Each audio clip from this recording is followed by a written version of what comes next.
I stopped promoting this Bremod 10-in-1 hair cream serum mga sis. Alam niyo dati post ako ng post ng ganito mga mima ko. Pero kasi sumasakit yung ulo ko. I mean, nababahuan ako sa kanya. Kasi mga mima ko, naglalagay ako, ilang pumps yun, ang dami-dami. Pero mga mima ko, nung nag-try ako ng isa lang, isang pump lang. Tapos dito lang siya sa dulo, talaga. Tapos yung tira-tira, ilalagay ko na lang sa taas, ganyan. Mga mi, okay na siya.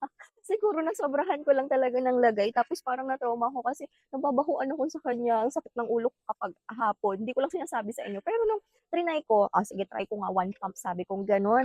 Mga mima ko, hindi siya sobrang, kasi ang tapang ng amoy niya, talaga natatapangan ako sa amoy niya to the point na sumasakit yung ulo ko, na ayaw ko na siyang gamitin para ko na-trauma. Pero nung nag-try ako ng one pump lang mga sis, hindi siya masakit sa ilong. Siguro talaga nasobrahan ko lang dun sa product. Tapos mga mima ko, gustong-gusto ko na siyang nilalagay kahit one pump lang talaga. As in, covered na niya yung buong buhok ninyo. Ang bouncy ng hair ninyo, ang soft, ang smooth. Basta mga sis, ibang klase na bibigyan nitong Bremod 10 in 1 hair cream serum mga sister ko. Yun lang, wag